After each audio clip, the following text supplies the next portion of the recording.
I think the attendees have trickled down, so why don't we go ahead and get started? Yeah, let's do it. Um, okay, welcome to today's webinar on complexities in accounting for mergers and acquisitions. Just so everyone knows, there's going to be 4 CPE questions throughout the webinar. You must answer all 4 in order to get the CPE credit. This session will focus on key accounting and valuation issues related to M&A activity for companies considering pursuing a transaction. Our goal is to provide you with some valuable insights into accounting and valuation nuances, regardless of your familiarity with the subject. I'll start by introducing our panelists who are excited to share their thoughts, insights, and lessons learned. My name is Rich Barnett, a senior manager in the accounting advisory practice here at DLA, and I'll be moderating today's discussion. Here with me on the panel is Stella Bazilevs and Joe Bakutis, managing directors in DLA's advisory practice, as well as El Tinoco, managing director and leader of the valuation practice here at DLA.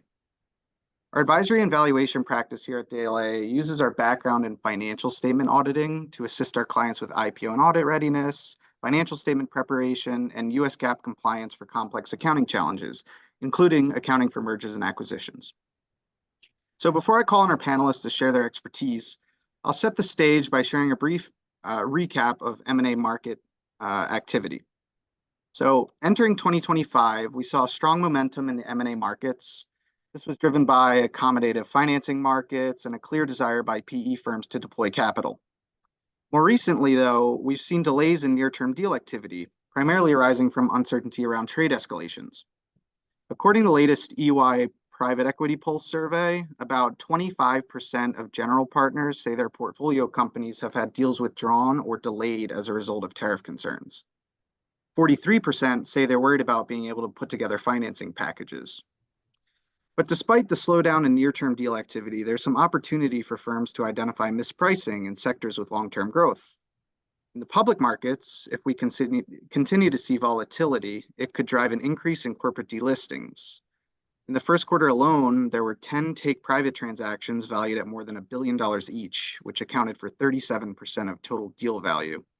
This is an unusually high share of take-private transactions that signals growing interest in private ownership amid public market dislocation. Historically, periods of financial market disruption tend to favor private credit. While traditional sources of financing becomes constrained, private credit funds are well positioned to step in. We can also expect a more favorable antitrust and regulatory environment under the current presidential administration. So, despite the rocky start to 2025, there's some opportunity in the market for strategic deal activity to take place. We can also expect macroeconomic tailwinds, a more favorable regulatory environment, and we expect firms to pursue strategic investments, particularly in sectors like technology and healthcare. Consolidation will likely continue, with companies seeking to strengthen market positions and streamline operations. So with the stage set there on M&A market activity, we're going to pull up our first polling question. We'll give everyone about 60 seconds to respond. And just as a reminder, you need to respond to all 4 questions throughout the webinar in order to receive the CPE credit. So I'll give you some time. You should see it up on your screen now.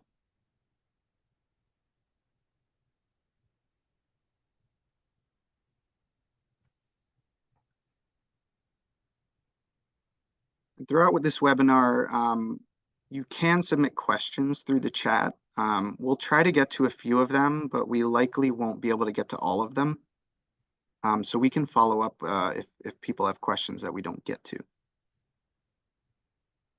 So I'll give everyone about 15 more seconds in case you haven't gotten a chance to answer the question, and then we're going to move on.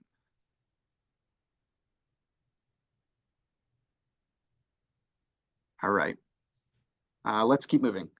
So Stella, now that we have a broad overview of current market conditions, can you talk to us a bit about some trends we're seeing in the M&A market right now? Yeah, absolutely. Thank you so much for setting up the stage for us, with this sort of an update on the current market conditions. As you may know, for those who are on this webinar today, M&A is, the area where you can, you may get exit or entrance into business, right? but also M&A can be a powerful tool to achieve multiple strategic goals. You can grow the business, expand into new markets, create synergies, maybe acquire business that complementary to yours. So there are a few key trends that we wanted to highlight that we see today in today's market that will drive complexities in M&A accounting. So the first one is focused on restructuring. Most post-close transformation will happen, if the two companies come together or we divest a portion of the business. But today, the restructuring is one of the key aspects in every single M&A almost. And we can see this transformation at different levels, including from artificial intelligence and digital transformation perspective. So there's a lot going on in every single deal nowadays. They're getting more and more complex. The other trend that's kind of prevalent today is divestment trend. There's always some sort of divestment activity, but more than usual, we see activities focused on, shedding off a portion of the business or maybe a component that's not profitable. There's a lot of pressure on generating value for the investors, and so the company's trying to focus their resources on, the portions of the business that are more profitable, or just kind of strategically manage the cash, right? Investing it in the portions that will create most of the value for the investors. So there's quite a bit of divestment nowadays. And we will talk about the carve-outs and sort of accounting aspects related to those type of activities on the webinar today. Finally, the third trend that I want to highlight is related to the cross-border activity.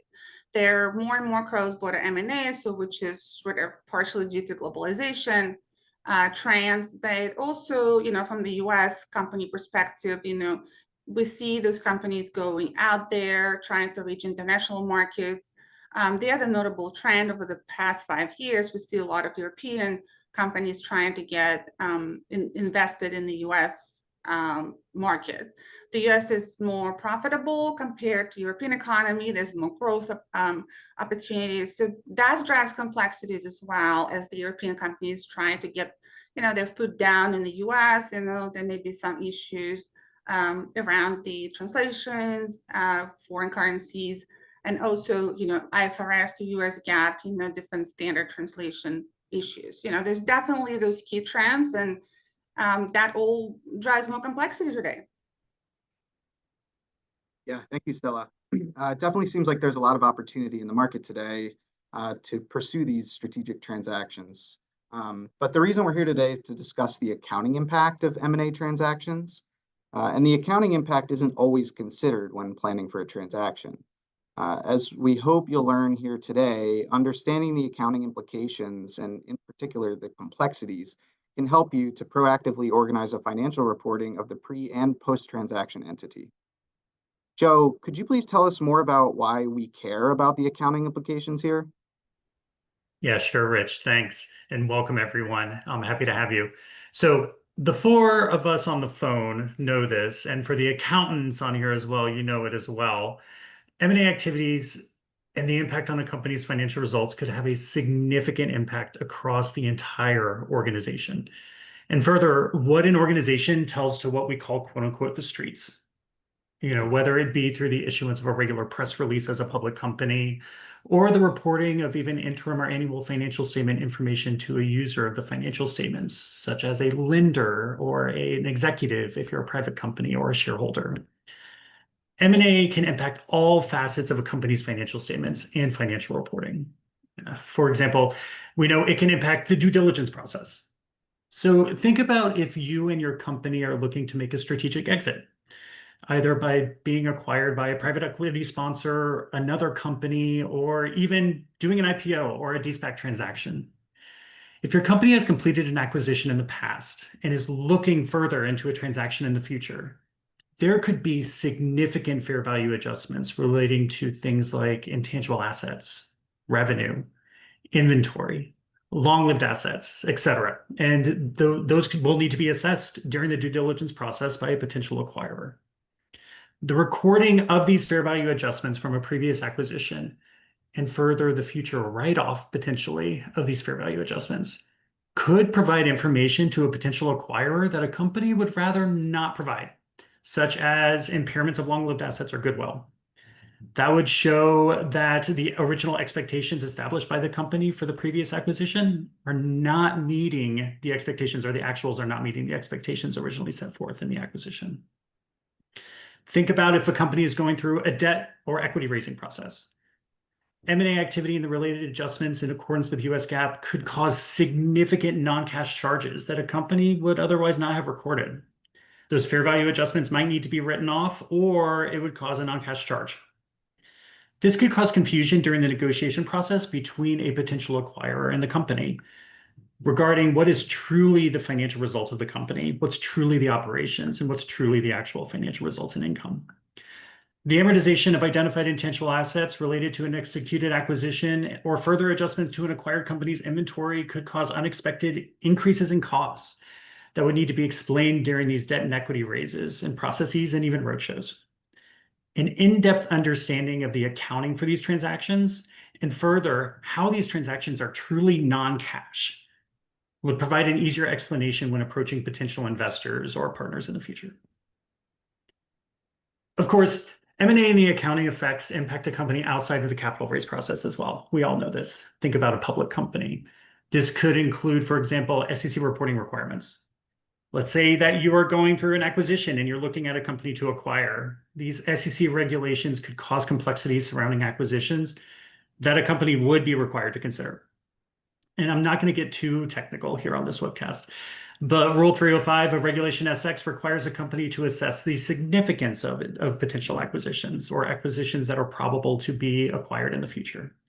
You have to look at the total assets, revenue, income, or even the purchase consideration of a potential target as a percentage of the actual results of the company. Those considerations have to include contingent consideration as well in the calculations. If these calculations are significant as a percentage of the companies, then separate pro forma financial information of the acquired company would need to be included in the acquirer's financial statements. And if it further trips significant percentages of the acquirer's total assets, revenue, income, etc., then the acquired company might need its own separate set of audited financial statements that would actually need to be attached to the SEC registrant's financial statements as well, or filed with the SEC. As an SEC registrant, other complexities can arise, such as, for example, proxy filings, press releases, and others that companies will have to navigate. Something that the accounting advisory professionals at DLA can definitely help with, as we've seen it before. Yeah, thank you, Joe. Obviously, the accounting for these transactions can have a massive impact on the company's financial reporting. So before we get too technical with the accounting here, let's review the basic accounting considerations surrounding these types of transactions. We'll start by reviewing the distinction between a merger and an acquisition. So a merger is the combining of two or more entities into one single entity. In a merger, the merging companies usually agree to combine, where both the acquirer and acquiree's businesses continue under a single umbrella. In an acquisition, however, one company, the acquirer, purchases another company, the acquiree, or the target. In an acquisition, the acquirer typically purchases a majority, if not all, of the target's outstanding shares.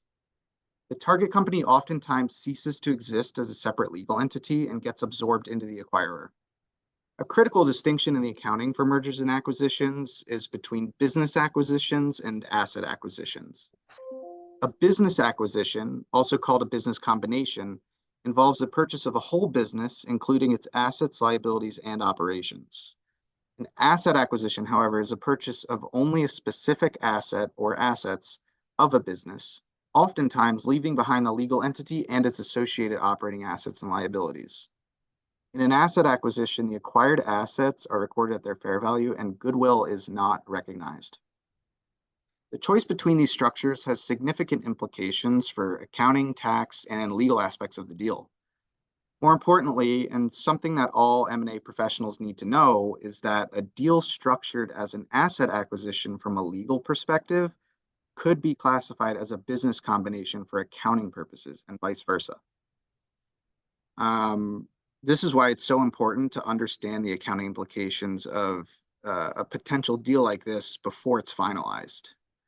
Stella, let's talk more about business combinations. Could you please walk us through the framework of accounting for a business combination? Yeah, of course. Yeah. Again, there's a lot of complexity, but we wanted to go into some key concepts of a business combination accounting, just to give the listener some sort of perspective on how complicated that may become. Again, the fundamental concept here is that there must be a change of control for a transaction to be business combination. If there's no change of control, it's not a business combination, but in the presence of something else, maybe an asset acquisition, maybe some sort of recapitalization transaction. Again, we'll talk more about the change of control concept, but that's the key, right? So if we have to account for business combination, there's certain key steps to go through. The first step will be to determine the acquirer, and there's some complexity there because again the question is who is taking control of who in a transaction. You may have a legal acquirer being actually an acquiree from the accounting purposes if the acquiree's management and sort of the board takes over the combined companies. I mean, there are a lot of different, ways to determine, right, the acquirer. So that's sort of key, right? So once we know who the acquirer is, we'll need to establish the acquisition date. The acquisition date will be the date when the control that we talk about will transfer from the acquirer to the acquiree. Again, we need to know who exactly the acquirer is so we could properly assess the date and the control transfer. This date can be, like most commonly, it's the closing date, but it could be an earlier date if the acquirer already had control of the business, the assets and liabilities of the acquiree. So it could be quite a different date. Once we have the acquired acquisition date, we'll need to determine what is part of the business combination. Again, there are multiple, as we talk about, those complexity out there. So there may be multiple transactions entered into around the acquisition date, and some of them will have to be accounted at the acquisition date as a part of the business combination, and some of them will have to be accounted in a post-acquisition period.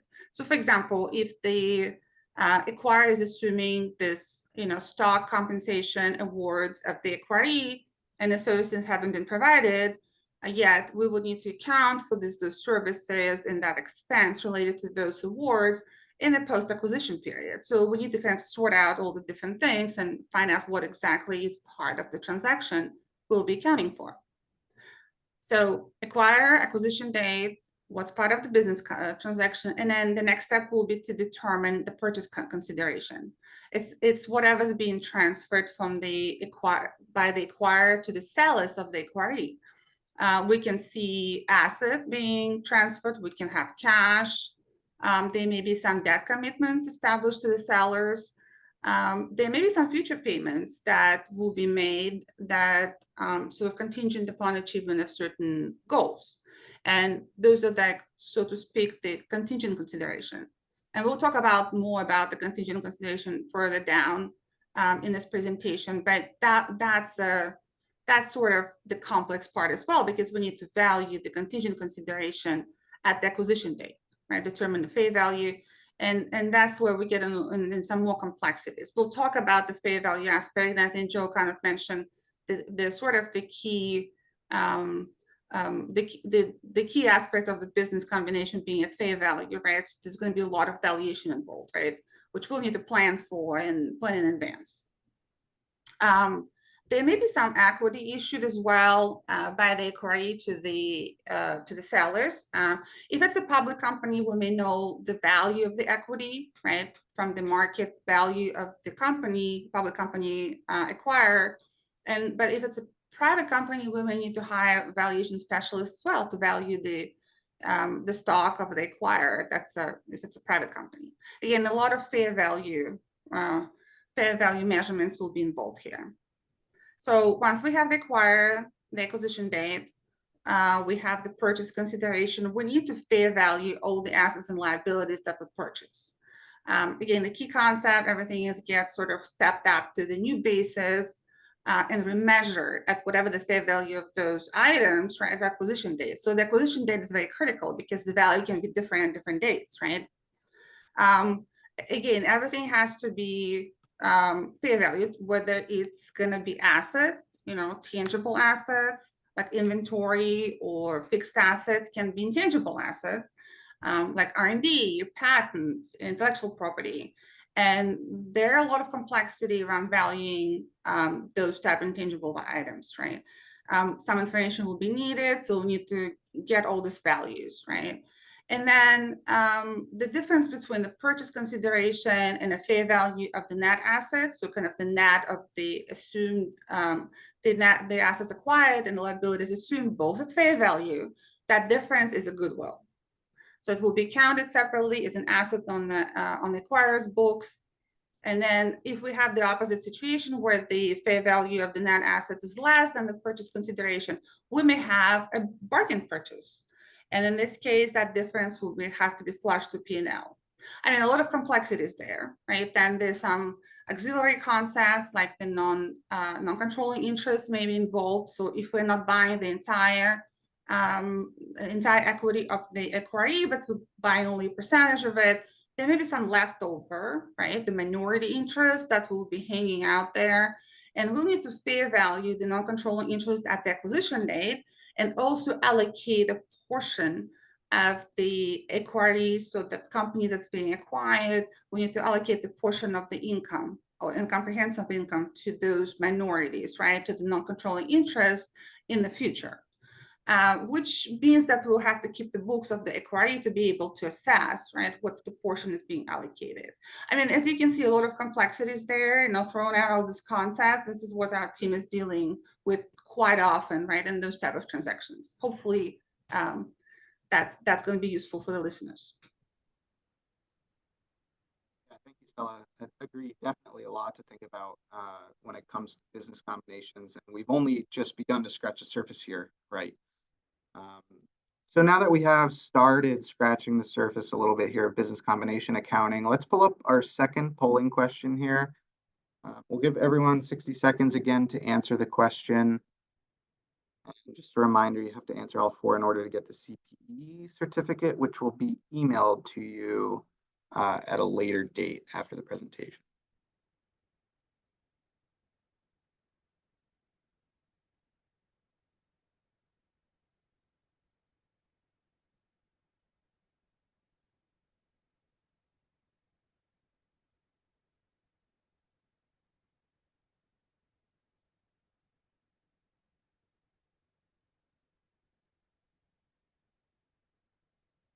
I'm going to leave it for another 15 seconds or so. If you haven't had a chance to answer, try to get an answer in.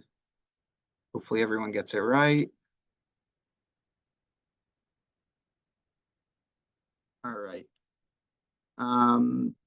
Joe, while we're on the subject of business combinations specifically, I'd like to pass it to you to talk more about how complex these transactions, the accounting for these transactions can get. So why don't you tell us what keeps you up at night? That's a loaded question, but so in regards to accounting, let's keep it to that. So one of my favorite topics gets into some of the nuances of purchase accounting and complexities surrounding M&A transactions. And it's really an amalgamation of two separate concepts that we've seen before at DLA that kind of causes us to take a moment and really think about the transaction. So in accounting, when a company restructures a new parent, let's say, well, determining whether the new parent is substantive or non-substantive is crucial for the deciding of the appropriate accounting treatment. So diving into it, let's think about a substantive parent. A substantive parent is a company that it's a legitimate business. It has a legitimate business purpose. It's a legitimate business. And it has economic substance beyond simply just holding investments in its subsidiaries. It'll actively manage the operations of its subsidiaries, and it'll make decisions that impact their operations and financial performance. And whenever this happens, just think about any other business. So substantive consolidation might be applied here. The substantive parent will consolidate all of its subsidiaries in its consolidated financial statements, and will report those to the street and the users of the financial statements.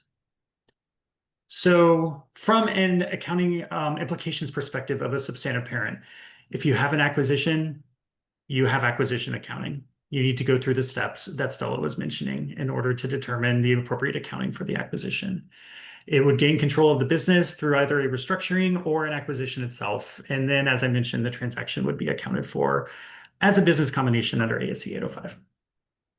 Also, as I mentioned before, once the acquisition occurs, the wholly owned subsidiary would be consolidated into the substantive parent's books, and the financial results would be reported as one entity, one consolidated entity to the users of the financial statements.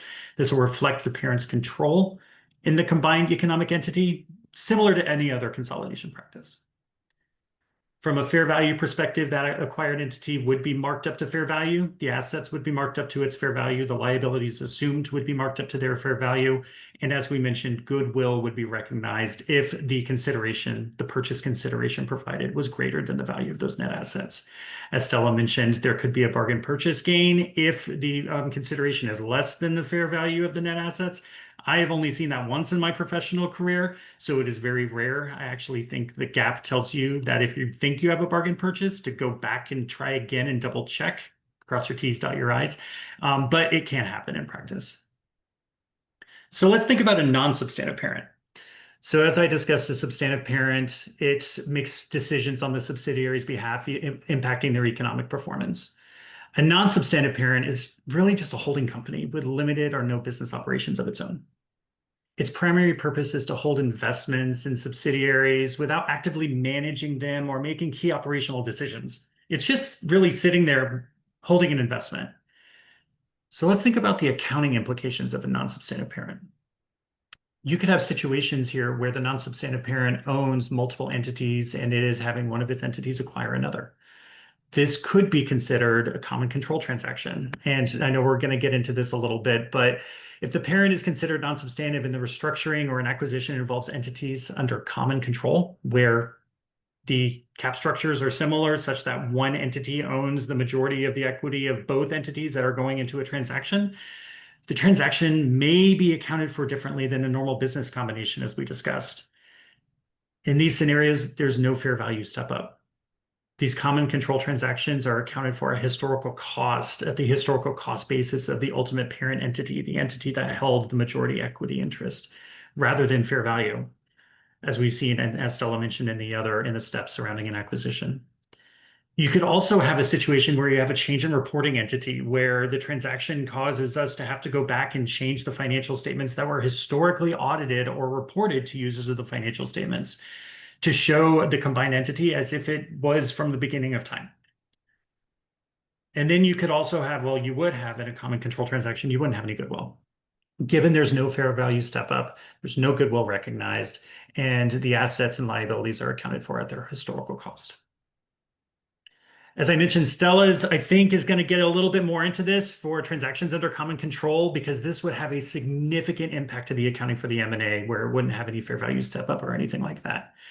This could happen when roll-ups occur, when other common control transactions occur as well, and when there's common ownership among the entities entering into a transaction.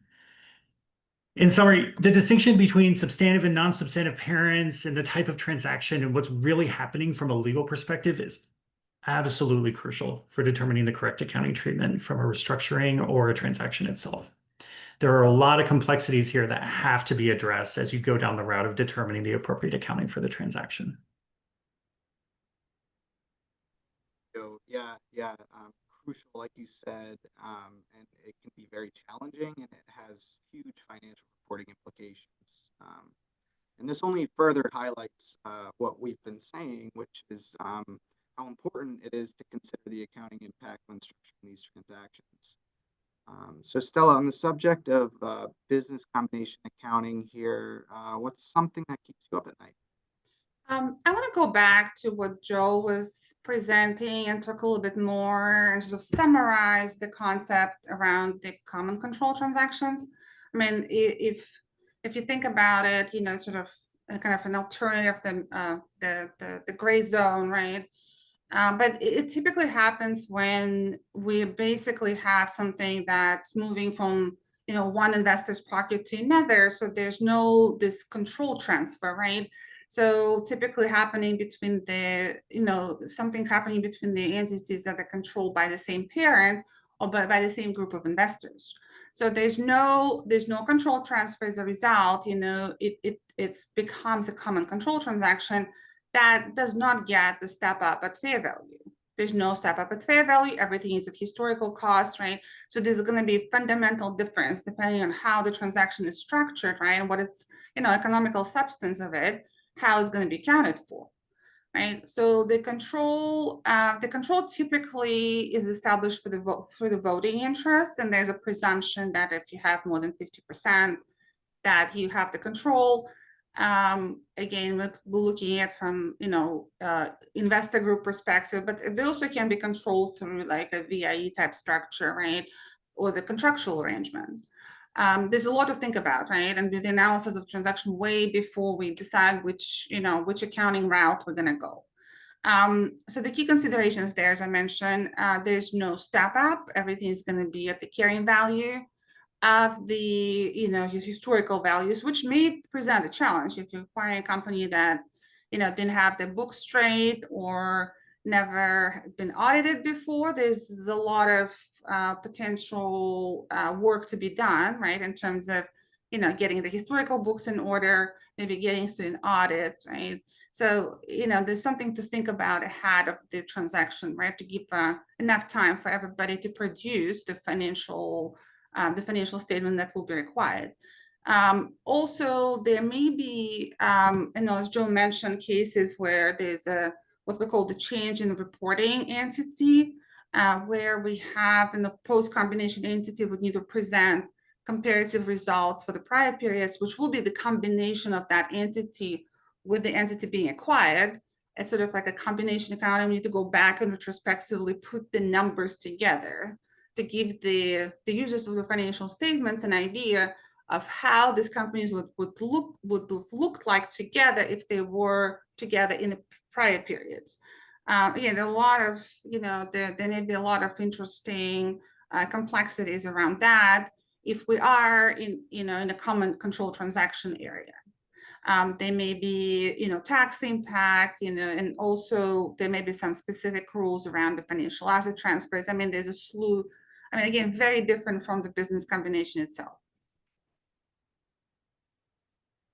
Thanks, Stella. We have a third polling question here for everyone to answer. So let's pull that up and we'll give everyone again about 60 seconds to answer. You do not have to get it correct to get the CPE credit. However, it would make us happy if everyone got it correct.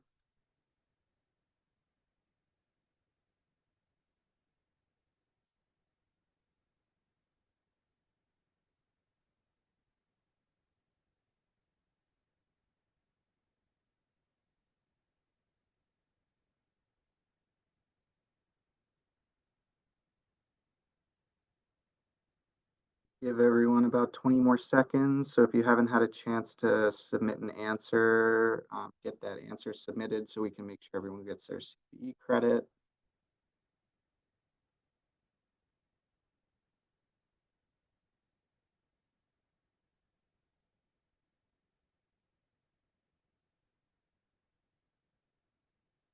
All right, let's keep moving. So we've talked about the steps of business combination accounting. We've talked a little bit about deal structure, common control. So let's move on to a little more about the purchase price in an acquisition. So Stella talked to us a bit about the different types of consideration that we see in these types of transactions, anything from tangible or intangible assets, cash, equity, contingent consideration. Something that's often overlooked, however, when thinking about the purchase price for an acquisition is stock-based compensation. When a target has outstanding share-based compensation awards, such as stock options, there are a few paths that deal makers often take. Number one, the awards can be converted into equity and exchanged or cashed out in the transaction. Number two, the awards can be replaced by new awards of the acquirer. Or number three, awards can be canceled upon closing of the transaction. In business combinations, accounting for the exchange of stock-based compensation awards like stock options can be complex. It involves determining how to account for the awards held by the acquiree's employees and whether to issue new awards to them after the acquisition. The complexity stems from the need to consider the fair value of the awards, potential modifications to the awards, and the tax implications of the exchange. The fair value of the acquiree's stock-based compensation awards needs to be determined, often using valuation techniques like the Black-Scholes model. This fair value is then used to determine the cost of the acquisition and may also have tax implications. Acquisitions can often trigger modifications to the acquiree's outstanding awards. This could include changes to the vesting schedules, the exercise prices, or even the type of award. We could replace stock options with restricted stock units, for example. The acquirer could also issue new replacement awards to the acquiree's employees. These are typically treated as separate transactions from the acquisition and are accounted for under ASC 718, which governs stock-based compensation accounting. But it's crucial to distinguish between the consideration transferred in the acquisition and separate transactions that may affect employees' compensation. This distinction can result in a potentially material difference in the purchase price from an accounting perspective versus what the deal makers anticipated. An example of this would be a case where we agree to issue the employees of the target stock-based compensation awards. If these awards are subject to future service requirements, then they are not included in the purchase price. So another difficult aspect of determining the purchase price is contingent consideration, which was mentioned a bit already. But Stella, if you could talk to us a little more about contingent consideration and tell us, some of the challenges that this could create. Yeah, absolutely. One of the more challenging areas of the business combination accounting would be contingent consideration. It's something that will be given to the sellers in the future. So again, there's a lot of complexity in estimating something that hasn't happened yet. And then there's specific guidance out there in terms of, if we're dealing with a business combination, we'll need to have the fair value for the contingent consideration. And, that's why we have Al here with us. There's so much fair value complexities out there that, we couldn't do that without our valuation team, obviously. But also, the one thing to consider here is that if we are in the presence of an asset acquisition, again, we're not acquiring business, but it's an asset, which Rich talked about a little bit earlier.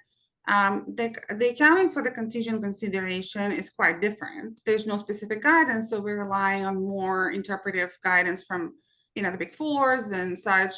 And that guidance takes us through, a slew of different decision steps.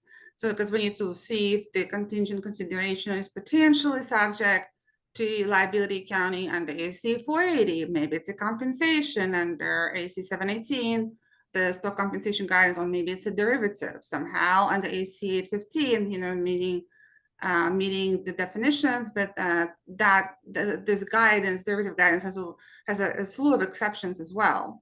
And then we may settle in a sort of more general liability scenario, right, under AC 450. We're trying to mention, just kind of demonstrate all these complexities that are out there, and we've been dealing with those a lot. Definitely, you would need definitely to get someone to help you with, all the steps. Yeah, absolutely. Very complex, and a lot to consider here, talking about consideration being transferred. But let's take a little step back from acquisitions and talk more about disposals. Joe, given that there's some opportunity in the market right now, potentially to capitalize on some disposal activity, could you talk a little bit about the accounting complexities that may be involved? Yeah, sure, Rich. So from a divestiture perspective, we could probably talk about this for about 4 days straight, but maybe I'll just focus on one of my favorite subjects from a divestiture perspective, if that's okay. So both Stella and Rich talked earlier in the webcast about how there's a trend of companies divesting of non-core assets. The purpose of this is to unlock value in core assets to increase financial performance for potential future deals, or just to increase the financial performance for its investors and the shareholders. So the divestiture of non-core assets could be what's referred to as a carve-out. So a carve-out sounds exactly like what it is, really.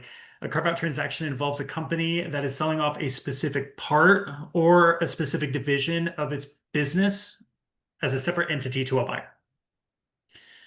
As I mentioned, these carve-outs are normally used by companies to divest of non-core business assets, enabling them to focus on their core strengths or to raise capital, for example. Carve-outs can be complex, requiring careful attention to the development of the separating of the financial statements for the carve-out entity. You got to separate the financial statements, the operations, and also shared services. The tricky part of a carve-out, and what I've seen in the past, without going too in depth, relates to the completeness of the financial statements of the entity or the business or the operations that are being carved out. Think about it. In large organizations, many times the entity being carved out relies upon other organizations within a broader business enterprise to provide certain administrative services. Think about like HR, think about accounting, think about legal, all of those that really sit above at a corporate entity where the separate business unit that's being carved out never really had to incur those costs. GAAP says that allocating these costs should be done on a reasonable basis, but first it can be really tricky identifying what's the allocation pool to start with to allocate those costs. Along with, from an accounting perspective, the list could really go on and on regarding carve-outs and the complexities that can arise. Think about, for example, internal controls. The carve-out entity would have to create their own internal controlled environment. They would have to identify intercompany transactions and the elimination of these in the standalone financial statements or the gross up of them with the original enterprise that it was a part of. There's also tax implications and tax transactions which might not have been material at the overall enterprise level that will require special consideration. There could be others as well from a legal perspective, HR, et cetera. I mean, really, as I said, the list could go on and on. The one thing around carve-outs that I will say, and I've seen this in the past, is early engagement and open dialogue with all parties involved, whether it be legal, HR, operations, business unit management, executive management of the enterprise, and even your external auditors is completely necessary. And it's very necessary to engage early. Absolutely. It's imperative to have these conversations early to ensure that everything falls into place, right? The way you anticipated. So we've been talking about the accounting for M&A activity, and with that, as we've mentioned, there's just no way around also talking about valuation.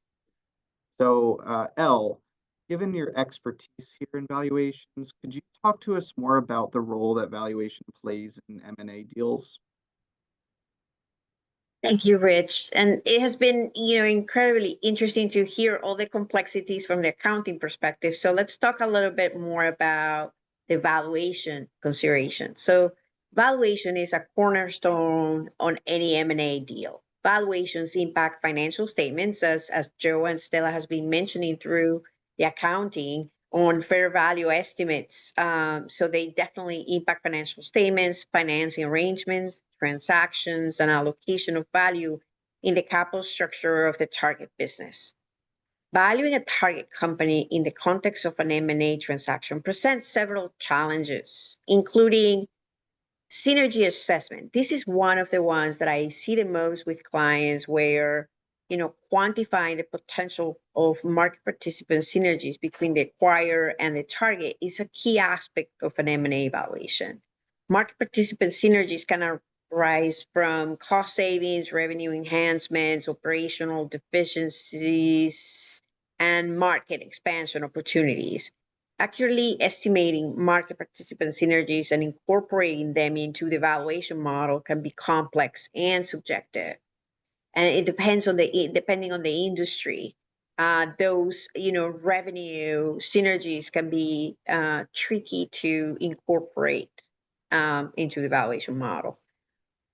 The second challenge, I believe, is uncertainty and risk. And we have these discussions not only with clients, but with the target companies as well as auditors.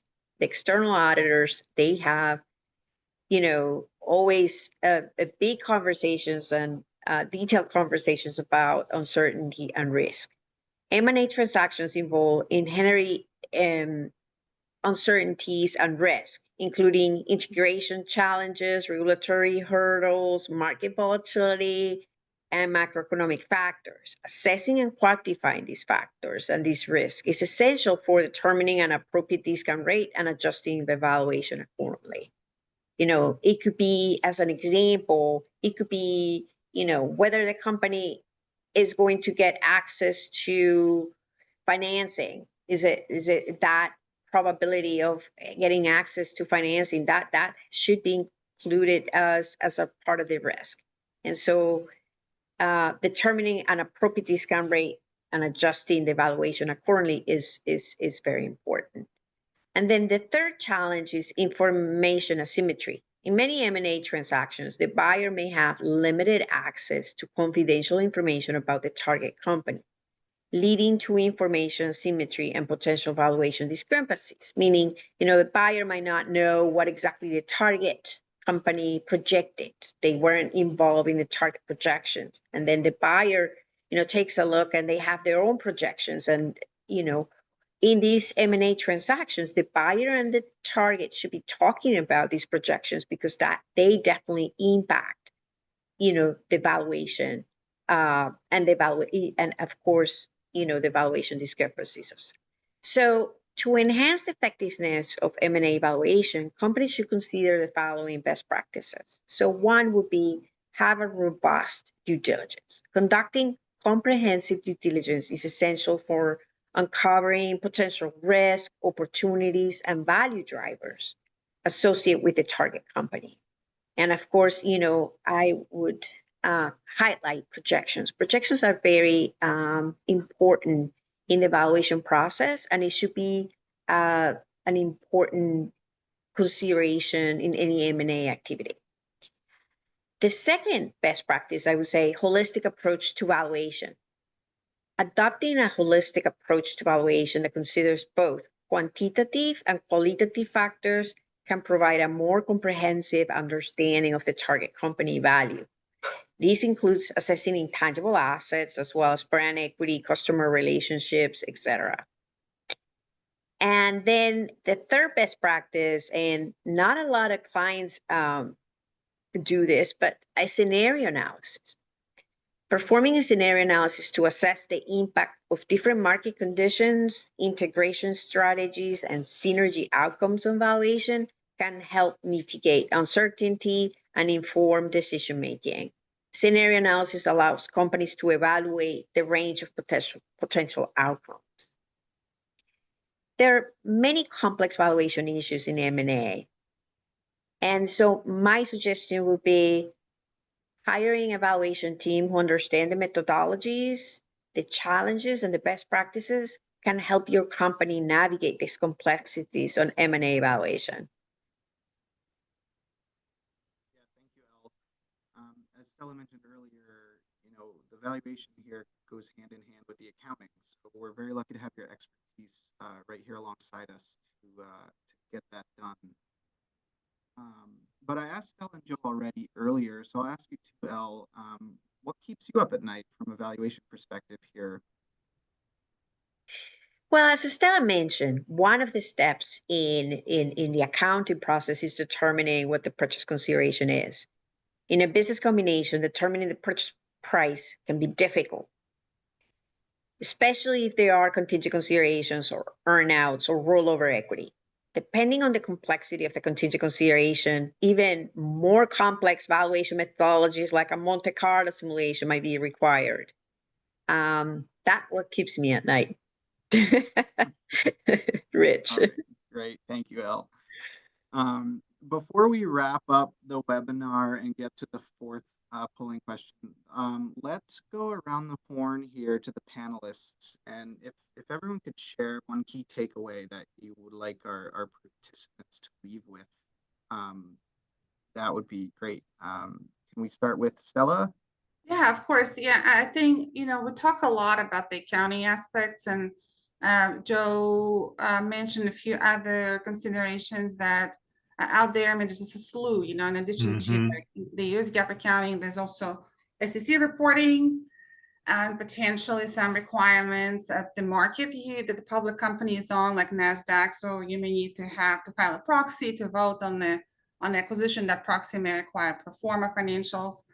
Again, it will depend on whether your transaction is a business combination or an asset acquisition, maybe a common control transaction, and it will drive different reporting requirements.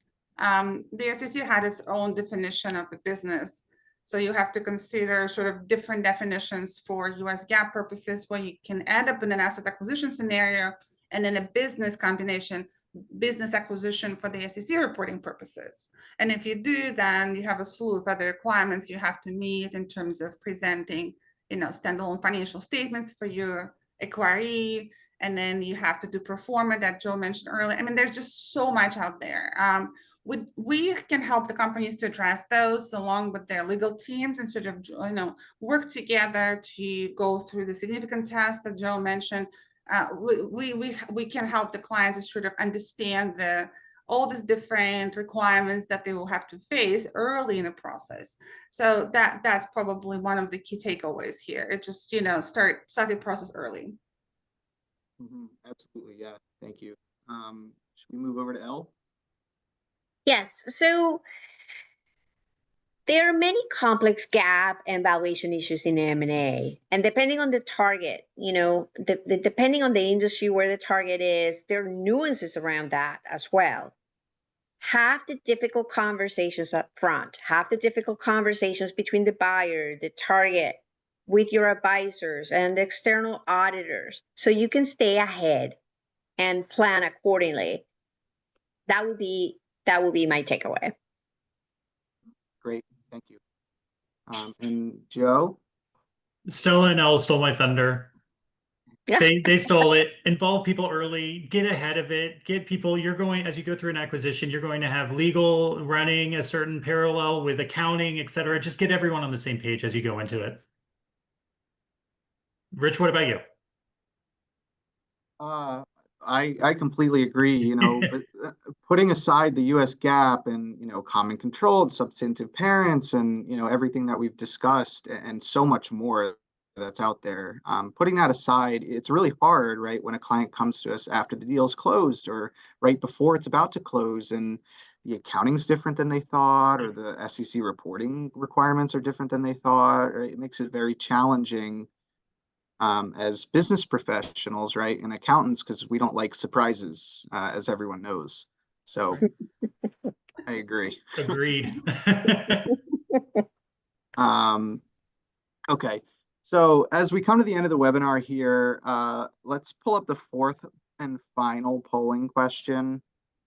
We'll give everyone again a minute to answer. While you answer, we hope we've provided you all with valuable insights into the accounting and valuation complexities related to M&A activity. DLA offers a broad range of services to assist through all stages of M&A transactions, and we would love to further share our experience and knowledge with everyone. So thank you to you, the participants. Thank you to Stella, Joe, and Elle for sharing your experience with us today. And we hope that everyone has a fantastic day.